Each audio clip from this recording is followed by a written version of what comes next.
All right, so pretty happy about how this thing is turning out. It's taking me a little longer than expected. We just got through with the band rehearsal today. Today's Saturday. We had band rehearsal on Friday at fall break, and now Saturday.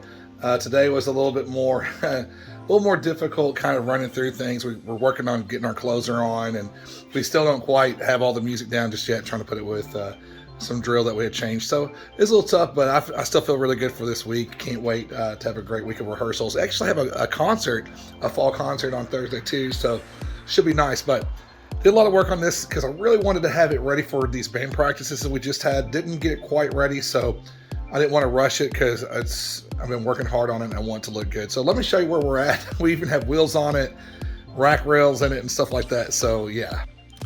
So this is where we are currently. These wheels right here were some wheels that we used on some props last year. They're no flat casters. Now this one, these up here on this side are swivel. So I actually had to take some old swivel kind of frames, little forks, and take some of the no flat casters, put them in there, which they were a little bit too wide. The casters were. They were a little bit too wide for the forks. So I had to get a bungee strap and strap it to one fork and another bungee strap and strap it to the other fork. Strap it to the other fork. And I put it on a trailer and I just like pulled them apart and slipped the wheel in there, the caster in there, because there's no way I was pulling that apart myself. But anyway, let's look back at this real quick. So we have our rack rails in right here. There's our power conditioner, our Furman power conditioner.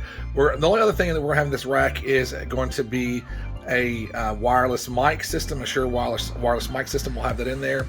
But yeah, we've got the sides of it are on. Let me show you this side over here since it swivels. So it moves very easy. We have both sides on. This is the second one that I just put on last night. Door. That way we can take our speaker wires out. And then what I'm working on right now, and you can see the hinges I have are just some hinges I had laying around the house. And so I thought, hey, I'll just use these. I'm trying to use as much stuff that I can that was just laying around. And so we have that.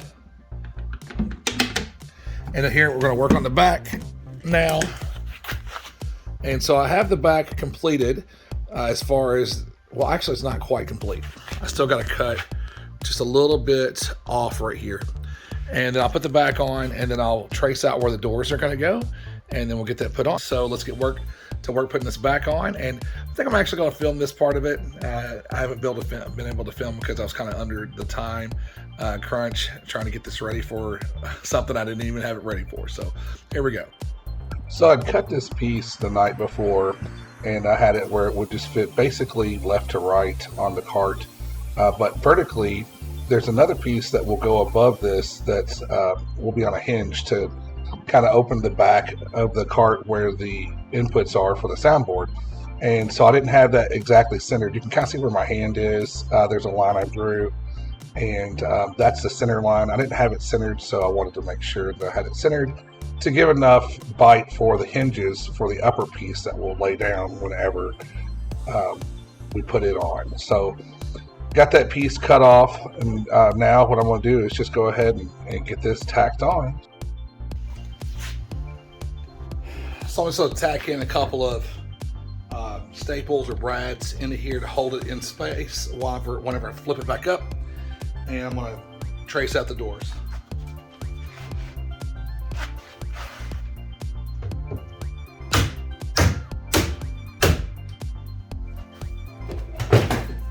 All right.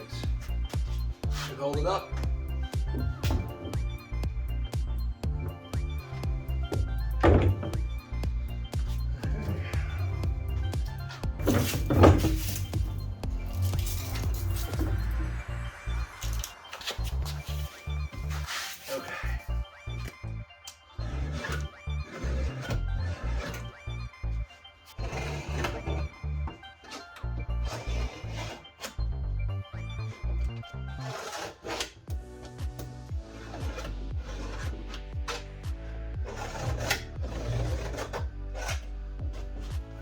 All right, now we have those traced. We can take the back off again, and then I'm gonna make those cabinet doors just a little bit bigger than what I have traced, so it overlaps and they don't fall in whenever you close the doors. So we'll take those off and get those going. So as I'm taking the door off here, after I've traced out the outline for the doors, I noticed that the plywood has a center core set dark line. Yeah, I paused there for a second because there's a dark line right there on the center of the wood where the core is missing, and so I'll comment on that later on. Again, what I'm doing here with my speed square is just marking a cut edge, a cut line for the door. It's a little bit wider than the actual trace mark that I put on the door or on this back side of the panel. And I wish I had taken some more time while I was doing this, because it gives me some problems later on down the road where this conflicts with the hinges and where the hinges line up on the frame. And because I wanted the door to have an even gap all around the edge of it and the panel, the rest of the panel, I ended up cutting out the frame just a little bit to accommodate for the hinges. And I wish that if I had taken more time here, I wouldn't have had to do that. Wouldn't have had to cut anything out of the frame, and it really wasn't that bad. But still, I would prefer not have to have done that.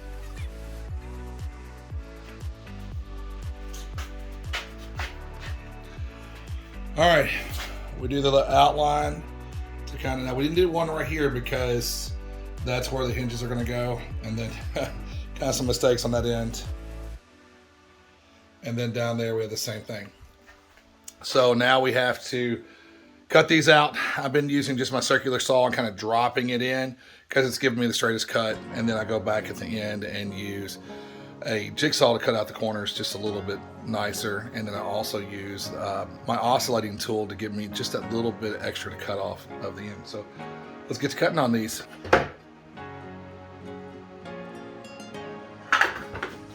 Get some eyewear.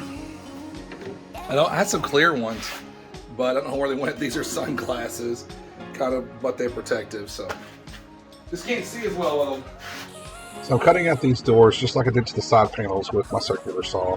Circular saw can give you a nice straight edge. However, I'm not using a straight edge to run alongside of a straight edge as a rail, and so the saw can float a little bit. I did a pretty good job of keeping it straight.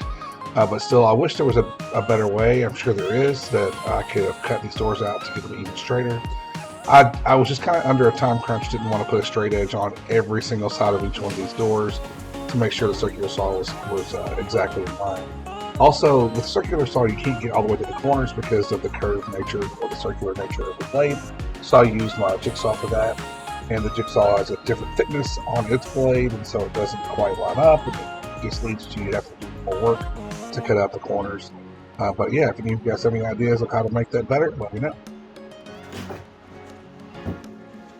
One door.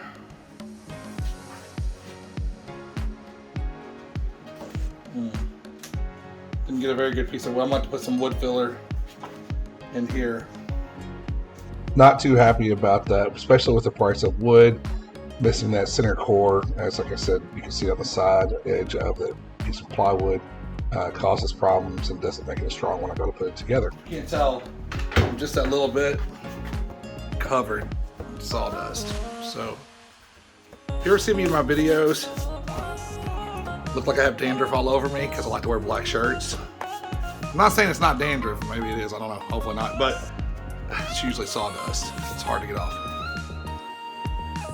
So if you look really close to this corner, see how that's left over? Right there, so that's right there what I'm going to use for my oscillating tool on each one of these corners. So the oscillating tool can give you a nice straight edge. It has a hard time to cut through a larger piece of wood. And this isn't even a larger piece of wood, being 11 and 30 seconds. But with just a little bit of material I have to remove off the ends, it was perfect for that. And so I just got all that material removed that was left over from the variance in the thickness of the blade between the skill saw or the circular saw and my jigsaw. And so I got that cut. Now I'm going to put the back of the door or the back panel back on and put the doors on. Kind of give you guys a look underneath here. Overkill on the bottom, but I wanted to make sure these wheels weren't going to come off. So basically, on the bottom down here on this base, I've got some, I think 2x6s right there. Of course, 2x4s. I got those kind of stacked deep. And then a space right here, 2x6, 2x6 down there, and then a 2x4, and then a half of a 2x4 right there. And it's all surrounded by 2x4s all the way on the outside. And then I put two 2x4s connecting the sides right here as well. And there's a ton of screws. I mean, I don't know if you see all of those pocket holes, but there's pocket holes all over the place. And anyway, so that's what we got right there. So these wheels went in with lag bolts. So those are actually slag screws, rather. They're not bolts. So I just screw straight into the wood, drilled a pilot hole and screw those in there. And they are solid as a rock. Solid as a rock. So you can see here how I had to kind of widen the forks on this swivel one to get this in here. It's kind of wide, but it works perfectly. So probably need to put some grease in this fitting right here. But okay, all right, let's get to work on installing this top or the back up here. I noticed a few things that I want to rectify before we go any further. One thing was that this piece of plywood I got, which plywood's ridiculous. I've had to use 2 pieces of plywood so far for this, and they're like $42 a piece. It's really pretty, you know, for 11 30 seconds, you know, of an inch thick plywood. But this piece that I got, see right in there, the whole center core of it was out. So it was really squishy right here. So what I ended up doing was I took a piece of scrap wood, took my chisel and chiseled off some of this off with my chisel right here, and got it down to where it was thin enough to fit in there and not be, you know, bulge out. So that way I can at least stick in some brads in there to nail it on. And also I think that's the side that's going to have the latch for the door. So I wanted to have a center core in there so that way we could screw through it and things like that. The other thing that I noticed was whenever I cut the doors out, I cut on the wrong side of the line, and it actually made the doors a little too open, a little too wide. So right here, I've drawn a line. You can barely see that line, and I'm going to shave off that much of the wood from the frame. And so luckily all this stuff is screwed together, and so I can just unscrew those pieces of wood and just run them through my table saw. Here's what they look like without on there. You can see that little bit of a line. I've got a pocket screw there, a pocket screw right here. Same thing on this one right there. So we'll take this off and then we'll run it through the table saw and put them back on there. This is what I was talking about earlier about cutting the doors out and how it gave me problems. I should have taken more time to measure and so forth and make sure I cut correctly. Even though I'm cutting the frame here and trimming off this edge, it still gives me problems, and I ended up having to use my oscillating tool to cut out some more of the frame after I had the back panel nailed on with brad nails. And since it's put on with brad nails, I don't really want to take it off and have to deal with all those nails and so forth. And so I just take my oscillating tool and finish cutting out some more of the frame. The reason that I did that is because if I had just taken the doors and moved them outward just a little bit and cut off the edge that was not the hinge edge, then I would have had 2 edges that had a similar gap, the hinge edge and the close edge, but then the top and the bottom edges would have been a smaller gap. And so I didn't want to have that. I want to have it similar all the way around. Plus, you know, the plywood, cutting the plywood, it's more expensive for plywood than it is for the 2x4 things for the frame. So that's why I wanted to cut the frame instead of the plywood.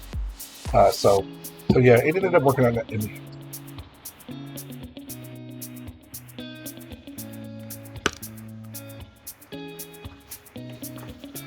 All right, had to cut some blocks to be able to screw these two. They're gonna go on the door because the door is too thin to screw this to. So again, these hinges I found just I don't like to throw many things away. They were in one of my little cubbies. They were previously supposed to have been for some pie-fold closet doors, but I didn't need them. So I had to fix some blocks so they get enough bite on the screws to drill these hinges in. I didn't want the hinges to rip out. And these blocks, I fixed them with brad nails, and then I nailed down, the brad nails were a little too long. So I ended up hammering them flat with my hammer. If I had known, I would use a different tool for this. Later on, I use a tool where I could have just cut them off nice and even rather than hammering them flat. But again, I use that later on in the video. I think I even go back and clean up the doors with that tool. So as I'm putting this door in, it still doesn't quite fit. Again, I didn't cut off enough material previously to make this door fit properly. So I ended up taking my oscillating tool and cutting out some more material from the frame. I didn't include that in this video because it was a little bit too painful to watch, but we ended up making it work in the end. Here I am putting on the latches for the doors. This again, it's a little painful to watch. I don't have a lot of room or space to put the closure piece right there on the side of the back panel where the door meets the rest of the panel. So it's a little tight there. This left door is not too bad because the door is a good solid piece of wood. But the next door on the other side, I didn't include that in the video because it's the one where it's missing the center cord. Now, here I am with a hacksaw, another saw I'm using, and it does not have a very good blade, and so I'm trying to cut these screws off. They're a little too long. I use screws for the latch. And so that same tool that I use later on, it's a cutoff tool. I could have just used for this, but it gave me some problems trying to get this going. I'm so glad that I remembered I had a cutoff tool. I really haven't used it for many things. So this was the second time I actually have ever used it was for this, so I kind of forgot that I even had it. Ended up working well for this and for many other parts of this project later on. Alright, I got one down. Not too happy with these. It's okay. But we'll see. Alright. Do the other side. Alright.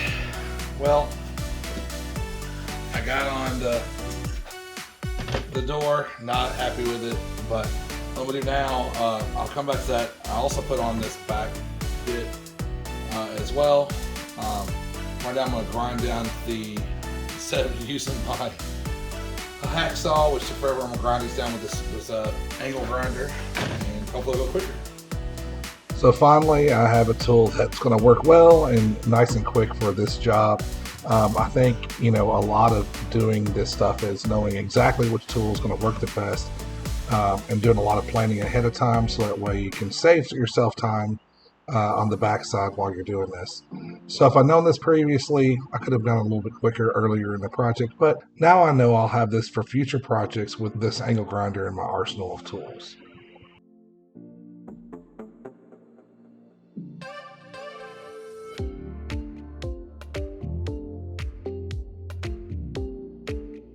Alright, so this piece of wood right here, I'm going to put this on that back little panel that opens up the top to access behind the soundboard. Put it there. I put it up there, it was like barely too long. And I thought, well, let's go ahead and use this piece. It's a little rough, so I'm going to see if I can make it a little smoother by just running it through the saw. We'll see.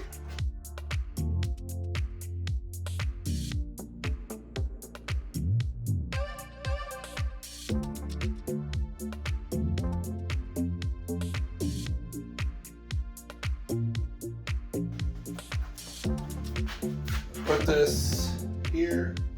I still got to cut off the end. Basically, should be good right there. 4 or 5 different saws. Table saw, compound miter saw. We have our jigsaw.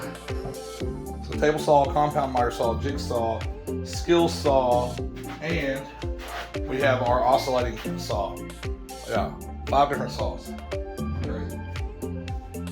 The dirtiest saw, though, is the table saw. My goodness, it gets sawdust everywhere.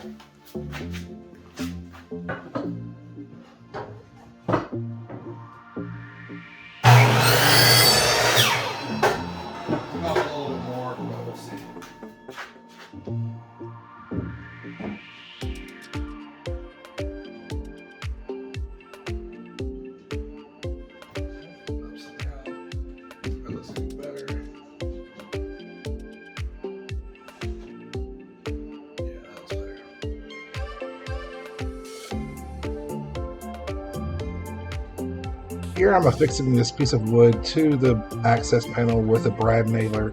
I originally was going to hold it with my hand, but I decided that I couldn't get the grip I needed, and I didn't want to nail through my hand with this brad nailer. Also, I ended up using screws later on because the brad nails didn't hold that piece of wood on as well as I would have liked for it to. So I ended up getting that all put in there.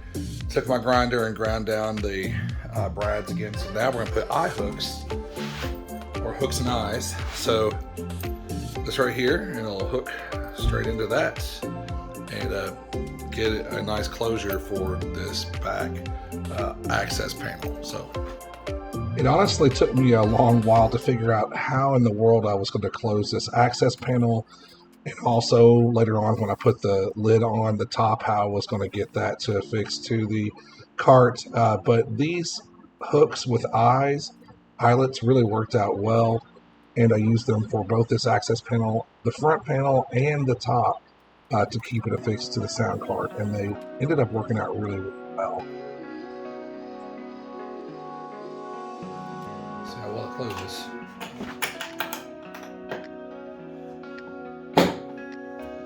Nice and tight.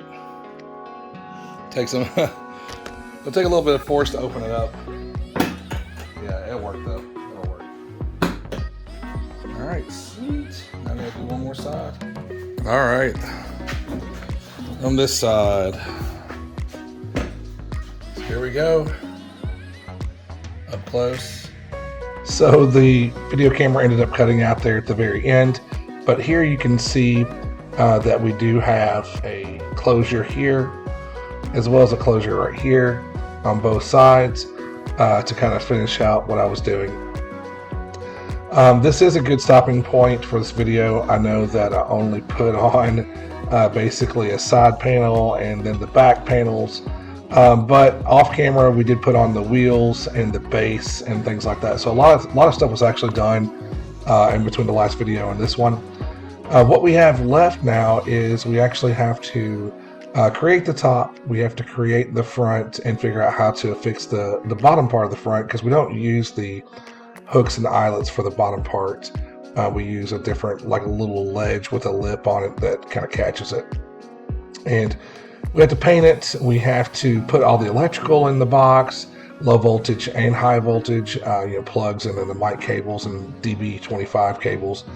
Things like that. We end up putting some underlayment right here, some nice thin layer of kind of like a foam type material, and then a thicker foam for the actual soundboard. We put edging on this to protect the wood corners and things like that for whenever we strap it down during transportation. So still quite a few things to do. Again, thanks for joining me for this video.